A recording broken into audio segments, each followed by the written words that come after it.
you can ask question and answers panel, and I will answer it at the end of webinar. Group IB is one of the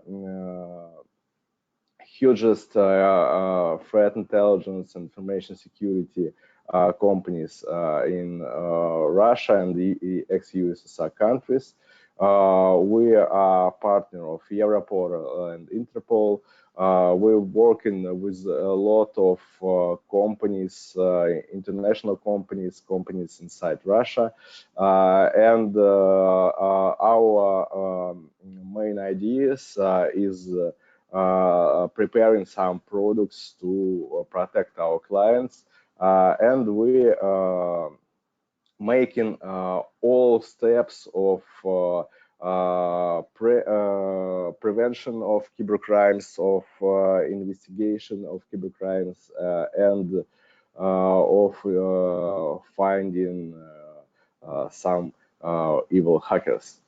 And if we're talking about classical incident response process, it works pretty simple.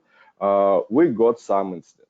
Usually it's some intrusion, some data stealing, or some fraud with money stealing. For example, it will be some infected ATM with some malware which can dispense money from ATM, and some of financial organization like bank understands that money are stolen, and they need to understand how it works. We got some endpoint like infected ATM. We can gather some samples, malware samples from it, from some event journals, some file system events, and can analyze it, and we got some indicators of compromise, such like some malware samples, names, sizes, hashes, some strings from malware from memory, and a lot of other things like event with which user account it was installed, and all of these indicators we can start searching on every other hosts. And for example, with such indicators, we find several new ATMs which were infected, but did not didn't start to work to money stealing. Okay, we got another host, and we find another user account which were used for infecting such ATMs. The next step, we will check hosts of compromised accounts of these users. And we will find some new malware. We will gather new indicators, we'll prepare such indicators, and we'll start searching on other hosts and servers over the network. So it's a circle which are used like preparing indicators, searching by these indicators, identification of new infected system, collecting of evidences, analyzing of these evidences, and so many times which we needed to understand all map of infection from the patient zero, from the first infected host, through the infected network to endpoint which used for fraud or something else. And which problems can be in such a process? The first problem that company doesn't have enough data. What do I mean? If some evidences, events, data were deleted, it's usually not a very big problem because it can be restored during the forensic investigation.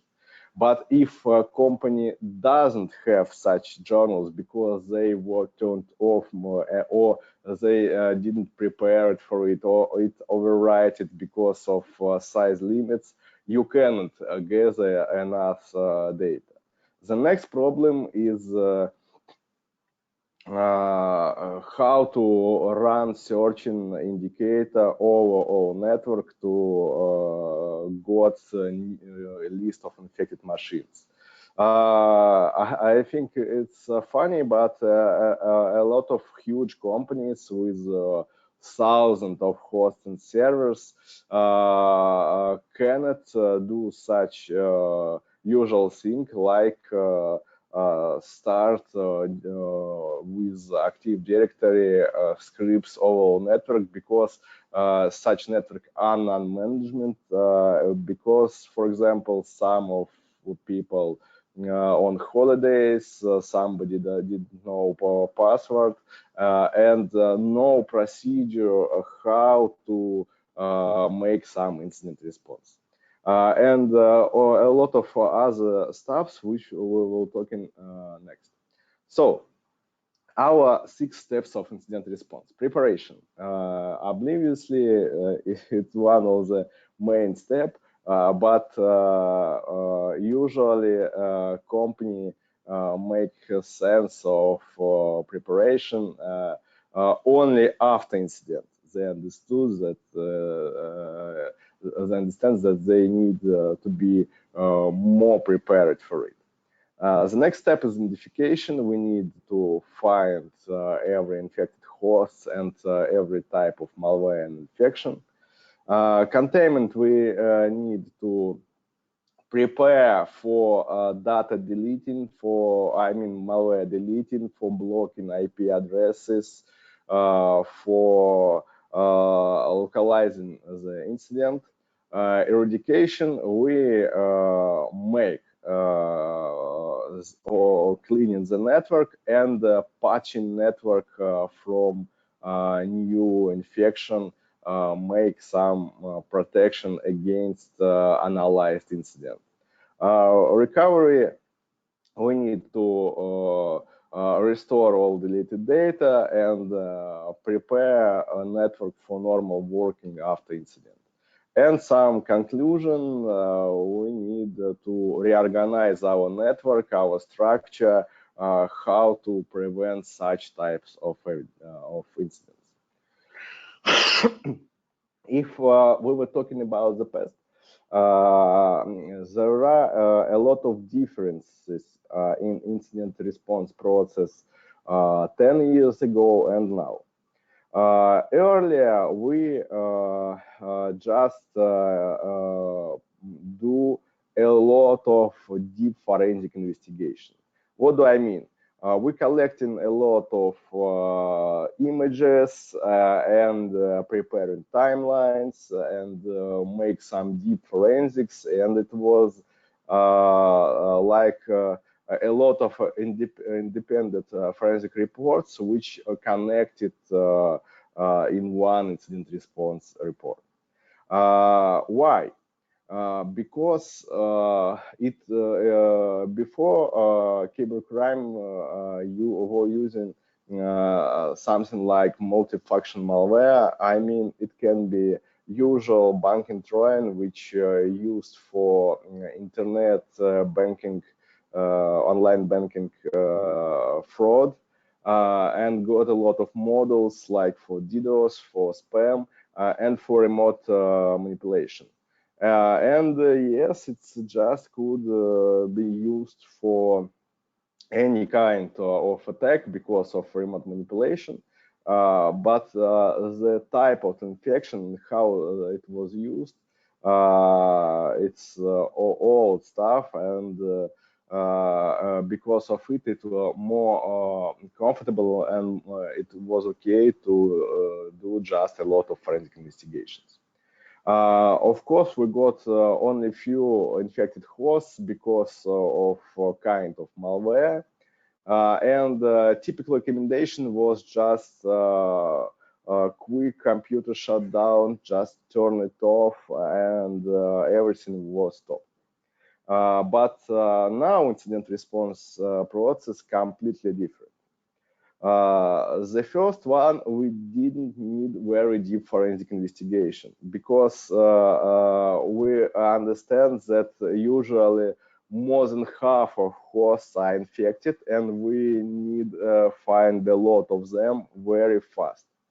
The next problem is fileless malware. Right now, hackers used a lot of pen tester stuff like PowerShell Empire, Cobalt Strike, and they used some scripts which run only in memory, and it didn't save on hard drive. It works only with computer working. And can be spread like worm with just stealing user accounts, credentials with software like Mimikatz, which can be built in such scripts, and with compromised accounts, prepare a new service started on other hosts with admin share and a lot of such things. So they used penetration testings and usually all networks are compromised. And because of it, you cannot just turn off computers because you lost volatile data. And you need to make some searching in memory, not just on images or hard drive. And because of it, response process different, and I think it's more difficult than it was before. But the main problem that companies usually just did not well prepared for activities for incident response process. So let's deeply talk about some stages. Preparation and how it can be in plan. You got a special incident response team in your company. They well trained. They got some incident response plan, which not just some paper with imaginations. It's some practice guide, handbook, which can be useful for incident response. Everybody knows which role of him in incident response process, and understand some area of responsibility which depends on his some education or some state. Of course, everything logging. You got very cool journals which can be very useful for analyzing of events. And you got some incident response toolkit, and you're ready to start it over all network. You prepared the procedures, and you can run it over Windows hosts with Active Directory and on some Linux Mac computers. But reality, not so cool. Usually, some trainings only for one department. Usually, it's information security department. But for cool incident response process, you need people from a lot of areas, like some network specialists, for server management, specialists for maybe some network configurations, or specialists which responds for a web service, for example, and some help desk guys which can got some employees emails for searching phishing email. So we need a lot of people from a lot of areas and departments work together, and they all of they need to be well trained. The next problem is that response plans exist only on paper, and it completely useless because it's something like very thick book, and yeah, it doesn't have understandable simple steps what to do. They got some imaginations which doesn't correspond to reality. How I said, very usual situations that cool event logging are disabled. It can be disabled during site limitations, because it's just tuned up, set up by default. And because nobody can predict this where we need such logs. And backing up, yeah, it's a painful thing because we got a lot of incidents which connected with encryption, with some ransomware, and the funny situation when everything are encrypted. How about your backups? They encrypted too. So it's a problem. And if you're talking about some backups, you know that all people divided in three parts: who did not backup copies, who did, and who checked backups after preparation, after creating. Because sometimes you got errors, so you thinking that you backup in one data, but in reality it's another data. If we're talking about incident response process and some frequency of backup,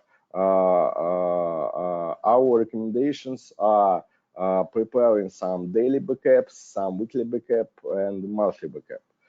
But for example, daily, weekly can be some increment backups, monthly it can be full backup, and more than 3 months it can be some tape or streamers, long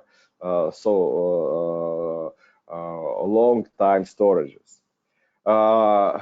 We saw that a lot of incidents, it's a really persistent threat, like in APT.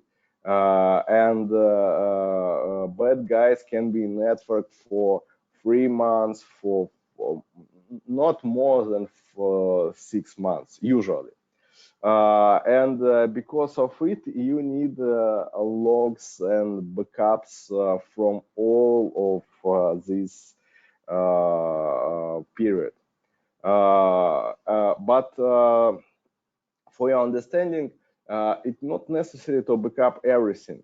After we will talk about some useful data, but usually you need backup, for example, some event logs, some emails, some web history, or all of data which can be useful for incident response, not just backup everything. Okay, if you have enough storage, why not? But usually some useful and volatile data did not request a lot of storage spaces. So the next stage is identification.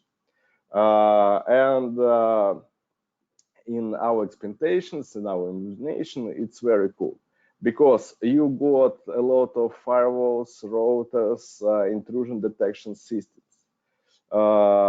You can detect a lot of viruses on the host with some antivirus software. You can make some analyzing of how user usually works of some abnormal activity, and you can just checking integrity of your programs on hosts, and you can monitor startup and after runs. And you got a lot of logs of your applications.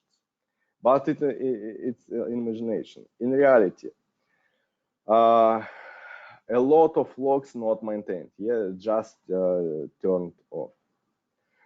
Nobody analyze a lot of events. If you got scene system, but you haven't some operational security operational center with all day monitoring, it can be useless. A lot of companies didn't have intrusion detection system which analyzing network traffic. But if for your understanding, for 20 bucks, you can encrypt your malware per day, and it will be undetectable for antivirus engines, and only way to detect them is traffic analyzing with some IDS. I remember only a few companies which making some file integrity and program integrity checking, and usually nobody monitor after runs from hosts. And usually companies got some typical workstation, and it's not a very big problem to make some standard profile of after runs and compare it with other hosts. And such simple thing, we know that some user account, for example, I don't know, admin was compromised, and we need to see all logons on all hosts with such account. And a lot of companies just did not prepare in some log analysis in Active Directory to find logons of a random user. I mean, usually a security log in DCE overwrites 10 times per day, and you just cannot find who got logons on your morning, not for 3 months. But if you can just analyzing and some preparing some logon events, you can simply search such things. So containment, and in our imagination, everything simple. You can just detect and switch off all compromised hosts. You preparing some images of RAM. You can patch and update all of your affected hosts. You change every compromised passwords, and it's not a problem to delete some new accounts, some malicious activity, and stop some malicious process on hosts and servers. In reality, you have not tools to detect infected hosts. How I said, antivirus engines cannot help you with it, and you need special toolkits like Yara scanner, indicator from compromised scanners, and just intrusion detection system for network. And because of it, you cannot find all infected hosts. You cannot turn network on it off to prevent the next infection of your network.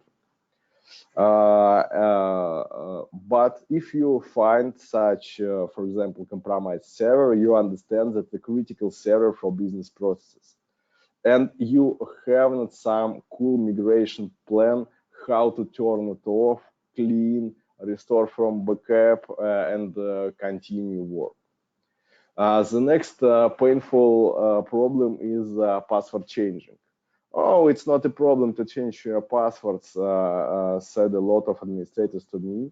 But after my questions, something like, did you have something like special service accounts for some software which run from these accounts, from name of these accounts? Maybe some critical software. They say, yes, we have some service accounts and we cannot change password for them because everything will be burned because it's critical business process, and all of this software will be turned off, will be shut it down because password changed. You got a lot of disconnects and something like that. So it can be a really problem if you haven't the list of service accounts and you haven't procedure how to change them, and a lot of some processes.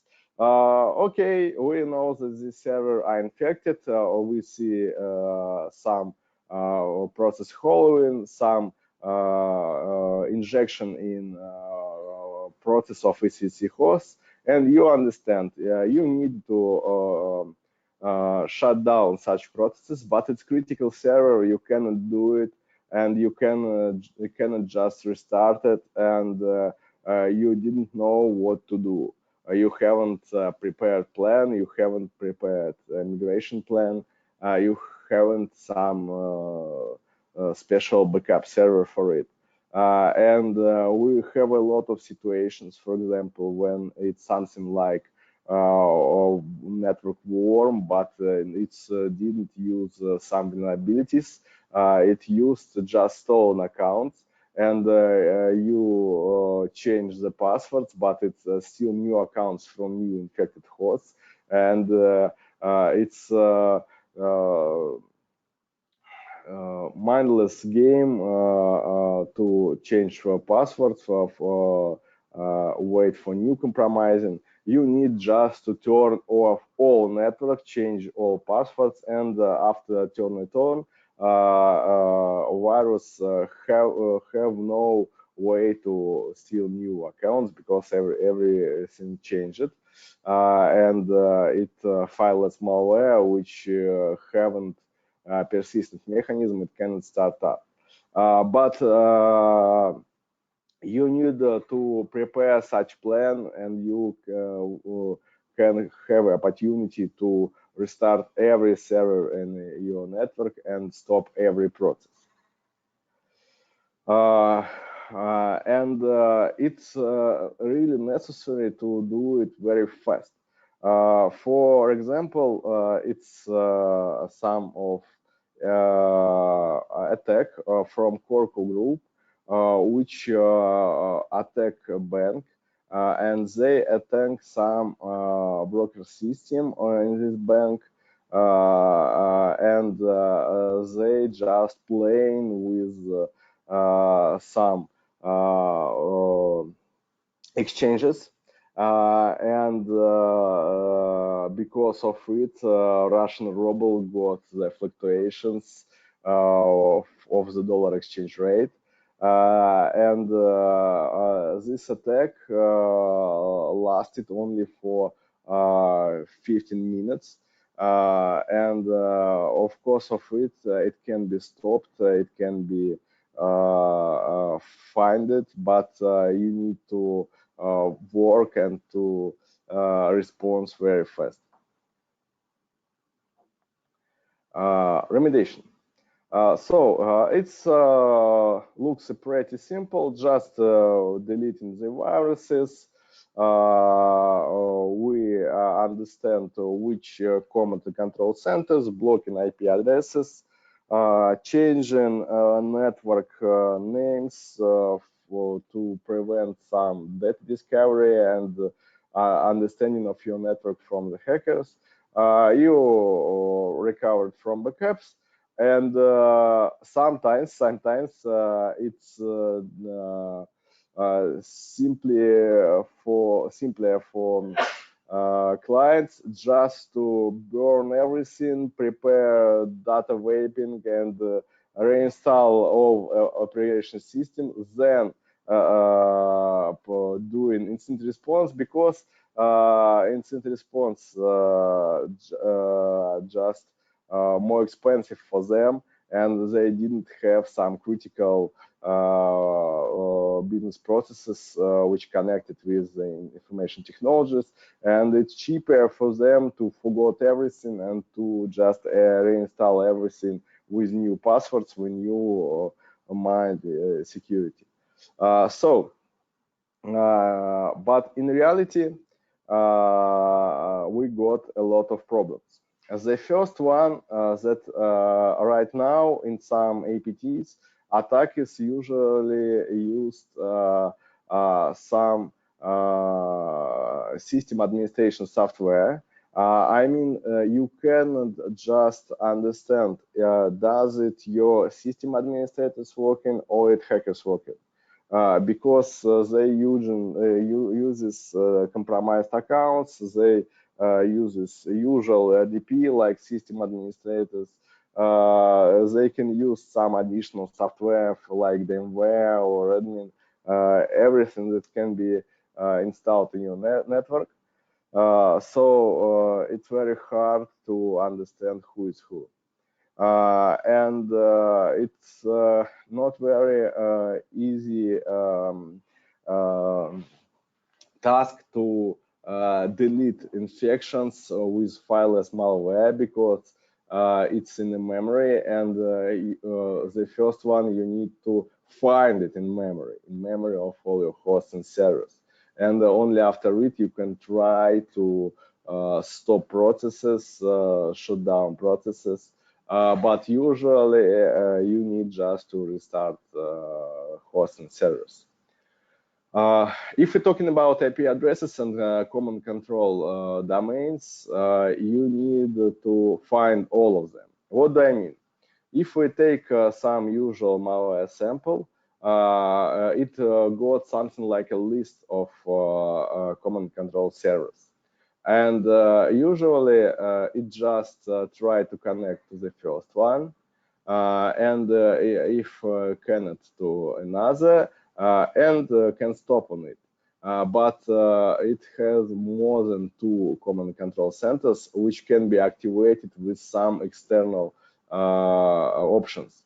And because of it, you cannot just run some malware sample on your sandbox and see a few command control centers and block them. Because you need to find every command control channels and functionality of malware samples before blocking.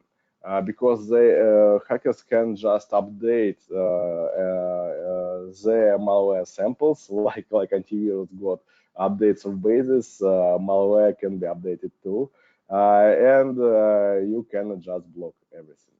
And because of it, you need to reverse engineering of detected samples to see in some disassembled code all kind and all lists of command control centers. And right now, hackers can use a lot of non-typical stealth techniques like DNS over SSL and a lot of encryption and a lot of hidden tunnels, which can be very bad detected by IDS systems, and the main problem is that a lot of such instruments are built in frameworks like Cobalt Strike and PowerShell Empire, and you didn't need some very cool qualification for attackers.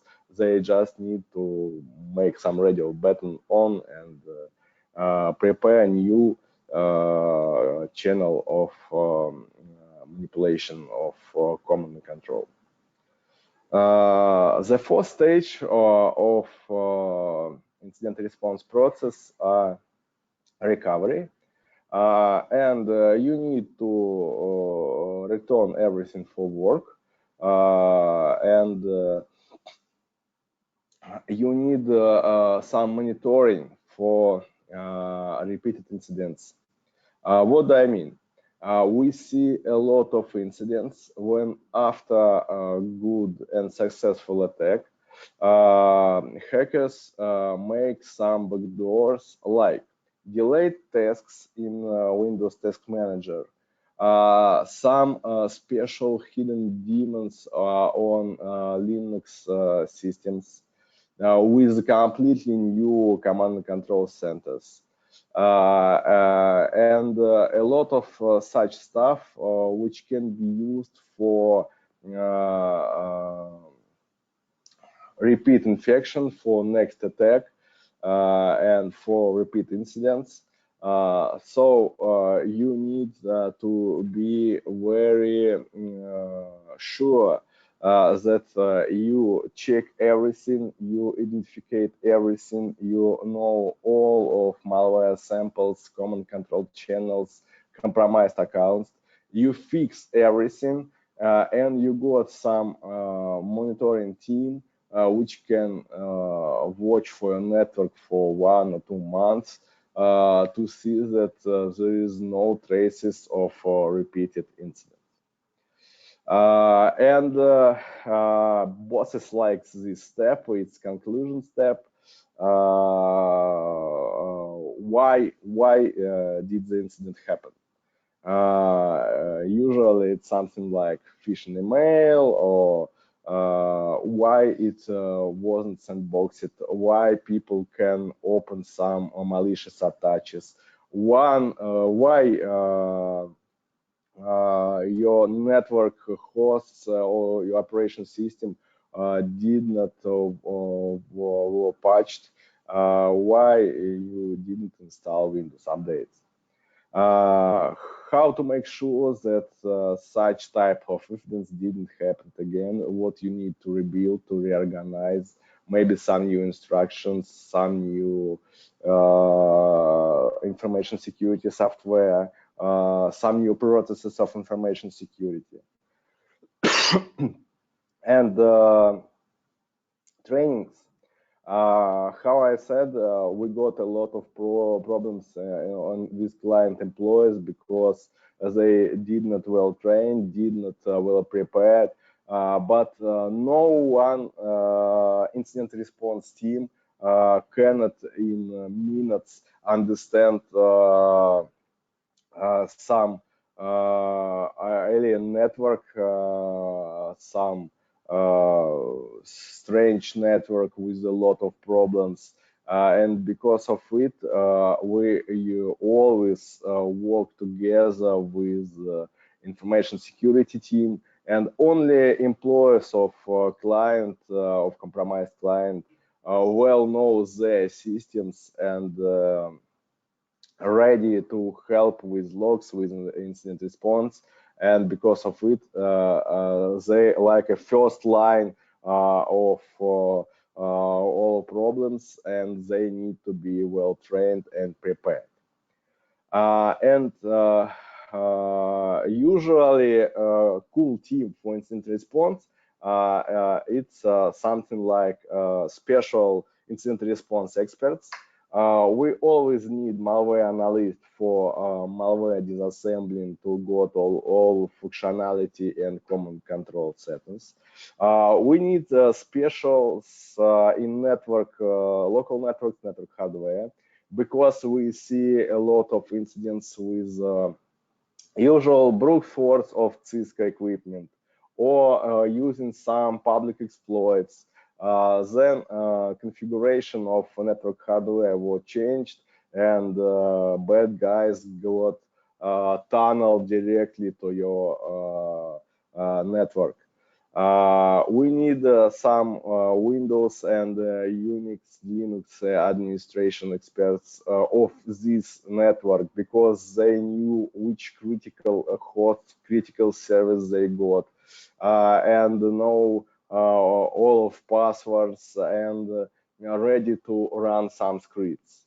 You need some coordinator between all of such things, and technical writer who will prepare the report. Of course, you didn't need such a team in your company. It's very expensive and hard, but your employee need to be trained and ready to work in such kind of team on their roles. If we're talking about some cool ideas from our customers, from our clients, I can share it with you. The first one was some network video recording. It was terminal server which were used for developer partner who had direct access for development network of customer, and they got terminal server for it, and every kind it's like a film, it's like a cinema. Every actions of partner developers were recorded by screen, and this partner was compromised, and hackers got access to such terminal server and start attack from it, and client can see like some TV show of hackers or every steps which were used for attacking.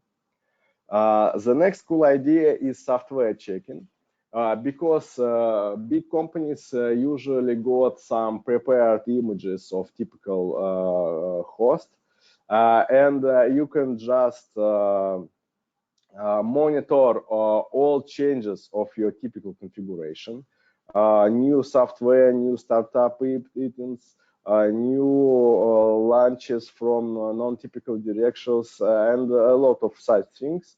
So you can just compare everything with some whitelisted prepared hosts, and you will see infection on very early steps. The next cool idea is Lotrec administrator passwords. So you know that there are special labs from Microsoft, and you can turn it up, and you can use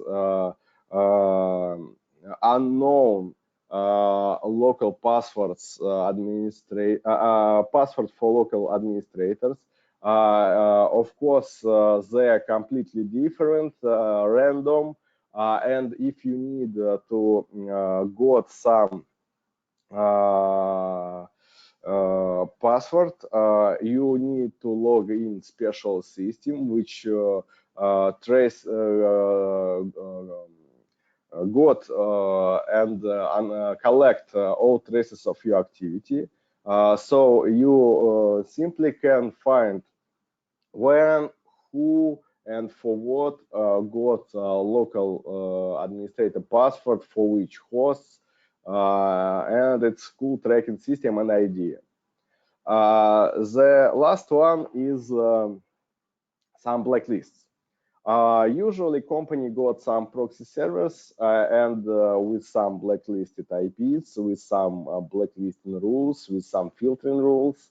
But it's I remember only few companies who blacklist not only HTTP, HTTPS requests, but DNS requests too. Why it necessary? The first one that some malicious software, some malware can just make some DNS request for one host, but prepare HTTP connection for another host. So they just trying to understand availability of the some domain. If everything okay, they can work. And for such requests, we can see all infected hosts. If you got DNS logs, we can see all of such requests and understand infected hosts. And if you got blacklist for DNS2, response will failed and malware cannot just stop working. The next idea, I said that bad guys used a lot of DNS tunnels and something like that. And if you if you will blacklist DNS requests, they cannot do such tunnels, and you will be more safer. So just implement your HTTP proxy rules to your DNS servers to block not only HTTP traffic on some filtered hosts, but DNS traffic too. So with all of such problems, we got special service how to prepare for incident response. We got service of incident response assessment, and such service works like that. The first step, first model, when our team go to your company, and we got some talking with your incident response team for information security team, and checking your settings of your network, of your system, of your services. We're trying to run scripts. We're checking log sizes. We're checking password policies. We're checking backups. We're checking everything which can be technically useful for incident response. And preparing a report and roadmap how to correctly set up all of your system, how to and what to change to make your network and system services ready for incident response if it will occur. The next model is team model, which I used for training. So we got some special education department which will prepare special education plan for your teams, how to be ready for incident response, and some first steps of analysis which can be done by your employees. And if it needed, we can review your recommendations, plans, and organization structure, and prepare some recommendations how to improve it, how to make your incident response handbook useful, and how to prevent such situations which when one of the super administrator on vacation, nobody knows password, nobody wants to work, no responsibility, and a lot of such things. So how it works?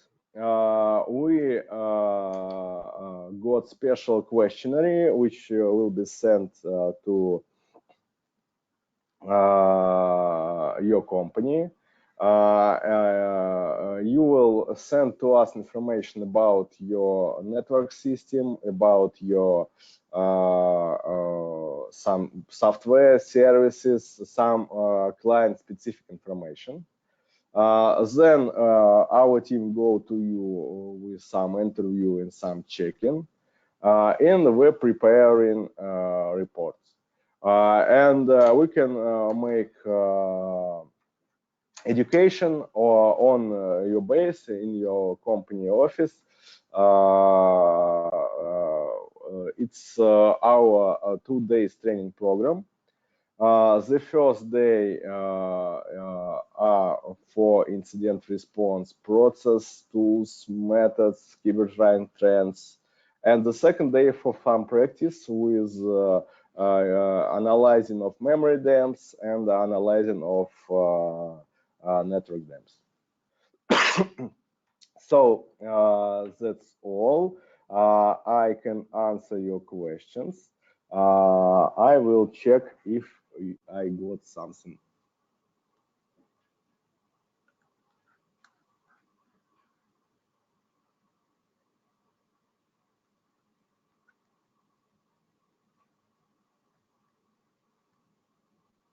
No questions.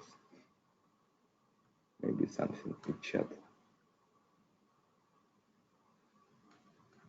How we stop DNS exfiltration attack? You just can. I think you got some filters on your proxies. You can just make such filters for your DNS servers. What do I mean? You can you got internal DNS servers, and you got requests from your internal hosts. You can just filter kind of DNS requests, for example, only for whitelisted hosts. Or you can blacklist some bad IPs and host names like for your proxy server. You can block every domain generation algorithm domains. So the main idea is don't forget for DNS servers, DNS server requests, filter them too. Some simple filters can be very useful for prevention of data exfiltration, because usually you know the domains of bad guys. So yes, our company cooperates with French companies. We got some contracts with the companies in French, for example, for our threat intelligence services, and we cooperate for working, for example, with some local offices in Russia of French companies.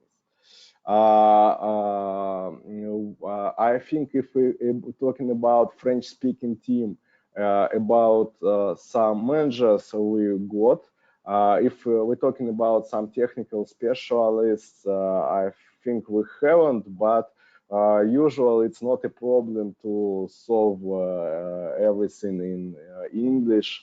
We got some practice in incident response in Spain, for example, so it's not a problem. How can from police or train special team? It's not a problem for police investigation team. We got a lot of trainings, for example, in East, как будет Юго-Восточная Азия, не знаю.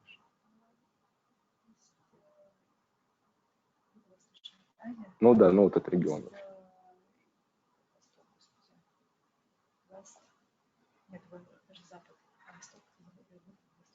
Да, ну Southeast. Yeah, in East South Asia, we got a lot of trainings for local police departments, like in Thailand, in Vietnam, in other countries. We got some trainings for police in Germany. So it's you can just send us requests for training. we got special training course not only for preparing for incident response, but we got, for example, 5-day courses for digital forensic and incident response. So you can just mail me and I connect you with a manager which responsibility for our education team.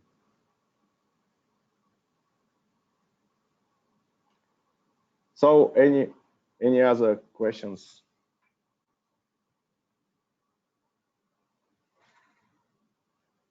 Okay, super. If you know Nick Palmer, of course you can send a request for him.